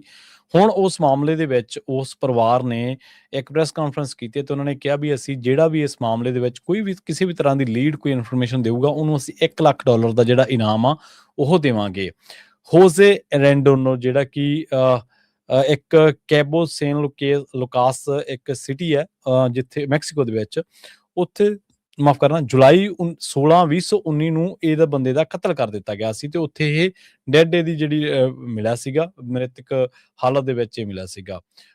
ਬੈਜਾ ਕੈਲੀਫੋਰਨੀਆ ਦੀ ਜਿਹੜੀ ਆ ਉਹਨਾਂ ਨੇ ਦੱਸਿਆ ਵੀ ਇਸ ਮਾਮਲੇ ਦੇ ਵਿੱਚ ਅਸੀਂ ਬਹੁਤ ਜਿਹੜੀ ਤਹਿਕੀਕਾਤ ਕੀਤੀ ਪਰ ਕੁਛ ਨਹੀਂ ਹੋਇਆ। ਪਰਿਵਾਰ ਨੇ ਹੁਣ ਇਹ ਗੱਲ ਕਹੀ ਹੈ ਵੀ ਜੇਕਰ ਕੋਈ ਵੀ ਬੰਦਾ ਇਸ ਬਾਰੇ ਕੋਈ ਇਨਫੋਰਮੇਸ਼ਨ ਦੇਊਗਾ, ਕੋਈ ਲੀਡ ਦੇਊਗਾ ਤਾਂ ਅਸੀਂ ਉਹਨਾਂ ਨੂੰ ਜਿਹੜਾ $1,00,000 ਦਾ ਜਿਹੜਾ ਇਨਾਮ ਆ ਉਹ ਦੇਵਾਂਗੇ। ਤੇ ਉਹ ਕਹਿੰਦੇ ਵੀ ਕੋਈ ਵੀ ਬੰਦਾ ਕੋਈ ਕਿਸੇ ਵੀ ਤਰ੍ਹਾਂ ਦੀ ਕੋਈ ਇਨਫੋਰਮੇਸ਼ਨ ਲੈ ਕੇ ਆਵੇ ਤਾਂ ਅਸੀਂ ਉਹਦੀ ਜਿਹੜੀ ਆ ਇਸ ਤਰੀਕੇ ਦੇ ਨਾਲ ਮਦਦ ਕਰਾਂਗੇ। ਐਂਜਲ ਰੈਂਡੋਨੋ ਜਿਹੜੇ ਆ ਉਹਨਾਂ ਨੇ ਦੱਸਿਆ ਵੀ ਸਾਨੂੰ ਕੋਈ ਆਈਡੀਆ ਨਹੀਂਗਾ ਵੀ ਕਿਸ ਬੰਦੇ ਨੇ ਉਹਨਾਂ ਦਾ ਕਤਲ ਕੀਤਾ, ਕੋਈ ਉਹਦਾ ਪਿੱਛਾ ਨਹੀਂ ਕੀਤਾ ਕਿਸੇ ਨੇ, ਕੋਈ ਇਸ ਤਰ੍ਹਾਂ ਦੀ ਕੋਈ ਥ੍ਰੈਟ ਨਹੀਂ ਸੀ, ਪਰ ਬਾਵਜੂਦ ਇਸ ਤੇ ਉਹ ਬੰਦਾ ਸ਼ੱਕੀ ਹਾਲਾਤਾਂ ਦੇ ਵਿੱਚ ਮ੍ਰਿਤਕ ਮਿਲਿਆ। ਤੇ ਹੁਣ ਉਸ ਮਾਮਲੇ ਦੇ ਵਿੱਚ ਇਹਨਾਂ ਨੇ ਕਿਹਾ ਵੀ ਜੋ ਵੀ ਬੰਦਾ ਸਾਨੂੰ ਜਾਣਕਾਰੀ ਦੇਊਗਾ ਤਾਂ ਉਹਨੂੰ ਅਸੀਂ $1,00,000 ਦਾ ਜਿਹੜਾ ਇਨਾਮ ਆ ਉਹ ਦੇਵਾਂਗੇ। ਜੀ, ਜੀ, ਬਿਲਕੁਲ। ਤੇ ਸਾਡਾ ਖਬਰਾਂ ਦਾ ਸਮਾਂ ਵੀ ਜਿਹੜਾ ਸਮਾਪਤੀ ਵੱਲ ਹੀ ਆ ਤੇ ਆਪਾਂ ਜਿਹੜੀ ਆ ਸਟਾਕ ਮਾਰਕੀਟ ਦੀ ਵੀ ਗੱਲਬਾਤ ਕਰਨੀ ਹੈ ਵੀ ਸਟਾਕ ਮਾਰਕੀਟ ਕਿੱਧਰ ਨੂੰ ਜਾ ਰਹੀ ਹੈ। ਹਜੇ ਤੱਕ ਆਪਾਂ ਸਾਰਿਆਂ ਨੂੰ ਪਤਾ ਹੀ ਆ ਵੀ ਉਸ ਨੂੰ ਲੈ ਕੇ ਜੋ ਲੜਾਈ ਚੱਲ ਰਹੀ ਹੈਗੀ ਆ USA, ਇਰਾਨ, ਇਜ਼ਰਾਈਲ ਦੀ, ਤੇ ਯੂਜਲੀ ਜਦੋਂ ਇਦਾਂ ਦੀ ਲੜਾਈ ਚੱਲਦੀ ਹੈਗੀ ਆ ਉਸ ਟਾਈਮ ਦੇ ਉੱਤੇ ਜਿਹੜੀ ਸਟਾਕ ਮਾਰਕੀਟ ਬਹੁਤ ਵੋਲਾਟਾਈਲ ਹੁੰਦੀ ਹੈ, ਮਤਲਬ ਵੀ ਉੱਪਰ ਥੱਲੇ ਚਲੇ ਜਾਂਦੀ ਆ। ਪਿਛਲੇ ਦਿਨਾਂ ਦੇ ਵਿੱਚ ਤਾਂ ਸਟਾਕ ਮਾਰਕੀਟ ਕਾਫੀ ਜ਼ਿਆਦਾ ਡਾਊਨ ਗਈ ਸੀ। ਸੋ ਅੱਜ ਦੱਸਦੇ ਜਾਈਏ, ਡਾਓ ਜੋਨ ਇੰਡਸਟਰੀਅਲ ਅੱਜ ਥੋੜਾ ਜਿਹਾ ਅਪ ਗਿਆ, ਕਲੋਜ਼ ਹੋਇਆ 238.14 ਅਪ ਗਿਆ ਤੇ ਕਲੋਜ਼ ਹੋਇਆ 48,739.41 ਦੇ ਉੱਤੇ। S&P ਇੰਡੈਕਸ ਜਿਹੜਾ ਆ ਅਪ ਗਿਆ 0.78% ਤੇ ਜਿਹੜਾ ਆ ਉਹ ਕਲੋਜ਼ ਹੋਇਆ 6869.50 ਦੇ ਉੱਤੇ। ਨੈਸਡੈਕ ਵੀ 1.29% ਦੇ ਕਰੀਬ ਅਪ ਗਿਆ ਤੇ ਕਲੋਜ਼ ਹੋਇਆ 22,807 ਦੇ ਉੱਤੇ। ਜੀ, ਇਸੇ ਤਰ੍ਹਾਂ ਜੇਕਰ ਕਰੰਸੀ ਦੀ ਗੱਲ ਕਰੀਏ ਤਾਂ ਅੱਜ ਇੱਕ US ਡਾਲਰ ਦੀ ਕੀਮਤ ਕੈਨੇਡਾ ਦੇ $1 ਤੇ 36 ਸੈਂਟ ਦੇ ਬਰਾਬਰ, ਇੰਡੀਆ ਦੇ ਰਿਕਾਰਡ ਤੋੜ ₹92 ਤੇ 12 ਪੈਸਿਆਂ ਦੇ ਬਰਾਬਰ ਤੇ ਪਾਕਿਸਤਾਨ ਦੇ ₹279 ਤੇ 36 ਪੈਸਿਆਂ ਦੇ ਬਰਾਬਰ ਰਹੀ ਹੈ। ਜੀ, ਇੱਕ ਵਾਰੀ ਫੇਰ ਸਰੋਤਿਆਂ ਨੂੰ ਬੇਨਤੀ ਕਰਦੇ ਜਾਈਏ, ਜਿੰਨੇ ਵੀ ਸਾਡੇ ਜਿਹੜੇ ਸਰੋਤੇ ਸੁਣਦੇ ਆ, ਇਹ ਸਾਰੇ ਪ੍ਰੋਗਰਾਮ ਜਿਹੜੇ ਆ 24 ਆਵਰ ਤੁਸੀਂ ਪੰਜਾਬੀ ਰੇਡੀਓ USA ਦੇ ਸਾਰੇ ਜਿਹੜੇ ਸਾਡੇ ਸਟੇਸ਼ਨ ਹੈਗੇ ਆ 15 ਦੇ 15 AM ਤੇ FM ਸਟੇਸ਼ਨਸ, ਉਹਨਾਂ ਦੇ ਉੱਤੇ ਲਾਈਵ 24 ਘੰਟੇ ਸੁਣ ਸਕਦੇ ਹੋ। ਤੇ ਨਾਲ ਦੀ ਨਾਲ ਸਾਡੇ ਜਿਹੜੇ YouTube, Facebook ਤੇ ਹੋਰ ਸੋਸ਼ਲ ਮੀਡੀਆ ਦੇ ਚੈਨਲਸ ਹੈਗੇ ਆ, ਵੱਧ ਤੋਂ ਵੱਧ ਆਪਣੇ ਦੋਸਤ ਮਿੱਤਰ ਰਿਸ਼ਤੇਦਾਰ ਉਹਨਾਂ ਨੂੰ ਸ਼ੇਅਰ ਕਰਿਆ ਕਰੋ ਤਾਂ ਕਿ ਅੱਗੇ ਤੋਂ ਅੱਗੇ ਜਿਹੜਾ ਆ ਪਤਾ ਲੱਗ ਸਕੇ ਦੁਨੀਆ ਦੇ ਵਿੱਚ ਕੀ ਕੁਝ ਵਾਪਰ ਰਿਹਾ। ਜਦੋਂ ਪ੍ਰੋਬਲਮ ਹੁੰਦੀ ਫਿਰ ਆਪਾਂ ਸਾਰੇ ਕਾਲਾਂ ਕਰਦੇ ਹਾਂ।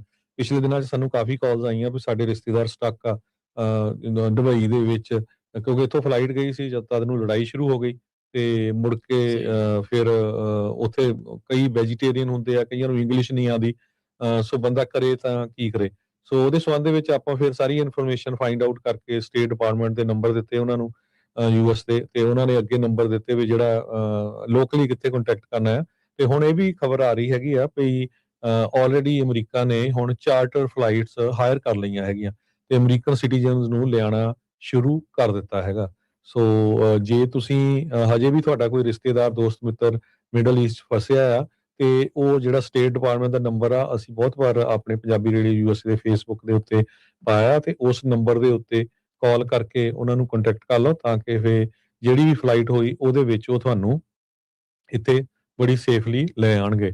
ਸੋ ਜਦੋਂ ਇਦਾਂ ਦੀ ਕੋਈ ਪ੍ਰੋਬਲਮ ਹੁੰਦੀ ਹੈਗੀ ਆ, ਫਿਰ ਆਪਾਂ ਸਾਰੇ ਕਾਲਾਂ ਕਰਦੇ ਹਾਂ। ਸੋ ਜਿੱਥੇ-ਜਿੱਥੇ ਵੀ ਤੁਹਾਡੇ ਦੋਸਤ, ਮਿੱਤਰ, ਰਿਸ਼ਤੇਦਾਰ ਪੂਰੀ ਦੁਨੀਆ 'ਚ ਕਿਤੇ ਵੀ ਆ, ਸਾਰਿਆਂ ਨੂੰ ਪੰਜਾਬੀ ਰੇਡੀਓ ਯੂਐਸਏ ਦੀ ਐਪ ਤਾਂ ਡਾਊਨਲੋਡ ਕਰਨ ਨੂੰ ਕਹੋ ਵੀ ਹਰ ਇੱਕ ਦੇ ਫ਼ੋਨ ਦੇ ਉੱਤੇ ਪੰਜਾਬੀ ਰੇਡੀਓ ਯੂਐਸਏ ਦੀ ਐਪ ਡਾਊਨਲੋਡ ਹੋਣੀ ਚਾਹੀਦੀ ਆ। ਤੇ ਕਿਉਂਕਿ 24 ਘੰਟੇ ਪ੍ਰੋਗਰਾਮ ਚੱਲਦੇ ਆ ਤੇ ਵੱਖ-ਵੱਖ ਤਰ੍ਹਾਂ ਦੇ ਪ੍ਰੋਗਰਾਮ ਆ, ਚਾਹੇ ਉਹ update America, update California, immigration, update trucking, ਸਿਹਤ ਸੰਭਾਲ ਦੇ ਪ੍ਰੋਗਰਾਮ, ਸੋਸ਼ਲ ਇਸ਼ੂ ਤੇ ਧਾਰਮਿਕ ਮੁੱਦਿਆਂ ਤੇ 8 ਘੰਟੇ ਗੁਰਬਾਣੀ ਦੇ ਪ੍ਰੋਗਰਾਮ ਹੁੰਦੇ ਹੈਗੇ ਆ। ਬਹੁਤ ਸਾਰੇ ਲਾਈਵ ਪ੍ਰੋਗਰਾਮ ਹੁੰਦੇ ਆ ਮੈਜੋਰਟੀ ਦੇ ਵਿੱਚ। ਸੋ ਵੱਧ ਤੋਂ ਵੱਧ ਜਿਹੜੇ ਆ ਉਹ ਜੁੜੋ। ਇੰਨੀ ਕੁ ਜ਼ਰੂਰ ਤੁਸੀਂ ਸਾਡੀ ਸਾਰੀ ਹੈਲਪ ਕਰ ਸਕਦੇ ਹੈਗੇ ਆ। ਬਹੁਤ ਵਾਰ ਇਹ ਹੁੰਦਾ ਵੀ ਅਸੀਂ ਕਿੱਦਾਂ ਹੈਲਪ ਕਰੀਏ, ਕਿ ਕਿਸੇ ਦਾ ਵੀ ਜਿਹੜਾ ਫੋਨ ਆ ਉਹ ਐਪ ਤੋਂ ਬਿਨਾਂ ਨਾ ਰਹੇ, ਕਿਉਂਕਿ ਇਹ ਆਪਾਂ ਵਾਅਦਾ ਕਰਦੇ ਹਾਂ ਜਦੋਂ ਵੀ ਕਿਤੇ ਬ੍ਰੇਕਿੰਗ ਨਿਊਜ਼ ਹੁੰਦੀ ਵਿਦਿਨ 2-4 ਮਿੰਟ ਦੇ ਵਿੱਚ ਆਪਾਂ ਤੁਹਾਡੇ ਬਿਲਕੁਲ। ਤੱਕ ਉਹ ਪਹੁੰਚਾ ਦਿੰਦੇ ਆ ਵੀ ਇੱਥੇ ਬਈ ਆਹ ਕੁਝ ਵਾਪਰਿਆ ਹੈਗਾ। ਇਸ ਟਾਈਮ ਮਾਹੌਲ ਬੜਾ ਖਰਾਬ ਆ। ਕਈ ਮੁਲਕਾਂ ਦੇ ਫਰੰਟ ਦੇ ਉੱਤੇ ਲੜਾਈਆਂ ਲੱਗੀਆਂ ਆ। ਇਰਾਨ ਤੇ ਇਜ਼ਰਾਈਲ ਤੇ ਯੂਐਸਏ ਦੀ ਉੱਧਰ ਲੱਗੀ ਹੋਈ ਆ। ਮੈਕਸੀਕੋ ਦੇ ਵਿੱਚ ਯੂਐਸਏ ਪੂਰਾ ਇਨਵੋਲਵ ਆ ਡਰੱਗ ਕਾਰਟੇਲਸ ਨੂੰ ਖਤਮ ਕਰਨ ਦੇ ਲਈ। ਇਕੁਆਡੋਰ ਦੀ ਮੈਂ ਤੁਹਾਨੂੰ ਦੱਸੇ ਦਿੱਤੀ ਆ ਵੀ ਉੱਥੇ ਡਾਇਰੈਕਟਲੀ ਇਨਵੋਲਵ ਆ। ਵੈਨਜ਼ੂਏਲਾ ਦਾ ਪ੍ਰੈਜ਼ੀਡੈਂਟ ਇਹ ਚੱਕ ਲਿਆ ਆ ਆਲਰੇਡੀ, ਤੇ ਕਿਊਬਾ ਜਿਹੜਾ ਆ ਉਹ ਨੈਕਸਟ ਹੈਗਾ ਆ। ਉਹ ਵੀ ਇੱਕ ਤਰ੍ਹਾਂ ਨਾਲ ਡਿੱਗਣ ਦੇ ਕਿਨਾਰੇ ਤੇ ਹੀ ਆ। ਫਾਈਨੈਂਸ਼ੀਅਲੀ ਬਹੁਤ ਬੁਰੀ ਸਿਚੁਏਸ਼ਨ ਹੈ ਇਸ ਵੇਲੇ ਕਿਊਬਾ ਦੇ ਵਿੱਚ ਵੀ। ਸੋ ਦੁਨੀਆ ਬੜੀ ਤੇਜ਼ੀ ਦੇ ਨਾਲ ਜਿਹੜੀ ਆ ਚੇਂਜ ਹੋ ਰਹੀ ਹੈਗੀ ਆ, ਤੇ ਕਈ ਬੰਦੇ ਜਿਹੜੇ ਆ ਉਹ ਆਪਣੇ ਤਾਂ ਹੀ ਮਸਤ ਰਹਿੰਦੇ ਆ ਵੀ ਚਲੋ ਕੰਮ ਕਰ ਲਿਆ, ਰੋਟੀ ਖਾ ਲਈ, ਘਰ ਬੈਠੋ, ਸਾਨੂੰ ਦੀਨ ਦੁਨੀਆ ਨਾਲ ਕੀ ਲੈਣਾ ਦੇਣਾ। ਫਿਰ ਜਦੋਂ ਏਦਾਂ ਸਟਕ ਹੋ ਜਾਂਦੇ ਆ, ਫਿਰ ਉਹ ਆਲੇ ਦੁਆਲੇ ਭਾਲਦੇ ਵੀ ਭਾਈ ਹੁਣ ਅਸੀਂ ਕੀ ਕੀਤਾ ਜਾਵੇ, ਸਾਡਾ ਕਿਹਦੋਂ ਹੈਲਪ ਲਈਏ। ਸੋ ਇਸ ਕਰਕੇ ਦੁਨੀਆ 'ਚ ਕੀ ਕੁਝ ਵਾਪਰਦਾ ਉਹ ਜ਼ਰੂਰ ਸੁਣਿਆ ਕਰੋ। ਇਹ ਆਪਾਂ ਸਾਰੇ ਲੱਕੀ ਆ, ਇਹ ਤੁਹਾਡਾ ਆਪਣਾ ਰੇਡੀਓ ਸਟੇਸ਼ਨ ਆ। ਤੁਹਾਨੂੰ ਆਪਣੀ ਪੰਜਾਬੀ ਭਾਸ਼ਾ ਦੇ ਵਿੱਚ ਆਪਾਂ ਤੁਹਾਨੂੰ ਜਿਹੜੀ ਸਾਰਾ ਦੁਨੀਆ ਦੇ ਵਿੱਚ ਜੋ ਕੁਝ ਵਾਪਰਿਆ ਉਹ ਤੁਹਾਨੂੰ ਸਾਂਝਾ ਦੱਸਦੇ ਹੈਗੇ ਆ। ਕੋਸ਼ਿਸ਼ ਕਰੀਦੀ ਆ ਵੀ ਕਿਸੇ ਤਰ੍ਹਾਂ ਦੀ ਇੱਕ ਸਾਈਡ ਨਾ ਲਈਏ, ਪੂਰਾ ਜਿਹੜਾ ਆ ਅਨਵਾਇਸਡ ਜਿਹੜਾ ਆ ਉਹ ਤੁਹਾਡੇ ਤੱਕ ਜੋ ਕੁਝ ਵਾਪਰਿਆ ਉਹ ਪਹੁੰਚਾਇਆ ਜਾਵੇ। ਸੋ ਵੱਧ ਤੋਂ ਵੱਧ ਜਿਹੜੇ ਆ ਆਪਣੇ ਜਿੰਨੇ ਵੀ ਤੁਹਾਡੇ ਦੋਸਤ ਮਿੱਤਰ ਰਿਸ਼ਤੇਦਾਰ ਆ ਉਹਨਾਂ ਨੂੰ ਪੰਜਾਬੀ ਰੇਡੀਓ ਯੂਐਸਏ ਦੇ ਨਾਲ ਜੋੜੋ। ਜਿਨ੍ਹਾਂ ਦੇ ਘਰਾਂ 'ਚ ਰੇਡੀਓ ਸੈਟਸ ਨਹੀਂ ਉਹਨਾਂ ਨੂੰ ਰੇਡੀਓ ਸੈਟਸ ਲੈ ਦਿਓ। 24 ਘੰਟੇ ਚੱਲਦਾ ਤਾਂ ਕਿ ਬੰਦੇ ਦਾ ਦਿਲ ਲੱਗਾ ਰਹਿੰਦਾ ਹੈਗਾ ਵੱਖ-ਵੱਖ ਤਰ੍ਹਾਂ ਦੇ ਪ੍ਰੋਗਰਾਮ ਲੈ ਕੇ। ਤੇ ਐਪ ਜ਼ਰੂਰ ਡਾਊਨਲੋਡ ਕਰੋ ਪੰਜਾਬੀ ਰੇਡੀਓ ਯੂਐਸਏ ਦੀ। ਜੀ, ਬਿਲਕੁਲ। ਸੋ ਇਸ ਦੇ ਨਾਲ ਹੀ ਸਾਨੂੰ ਦੋਵਾਂ ਨੂੰ ਇੱਥੇ ਦਿਓ ਇਜਾਜ਼ਤ। ਇਸੇ ਤਰ੍ਹਾਂ ਜੁੜੇ ਰਹੋ ਪੰਜਾਬੀ ਰੇਡੀਓ ਇਸੇ ਦੇ ਨਾਲ। ਅੱਗੇ ਤੁਸੀਂ ਸਰਵਣ ਕਰੋਗੇ ਸ਼ਾਮ ਦੇ ਦੀਵਾਨ। ਅਸੀਂ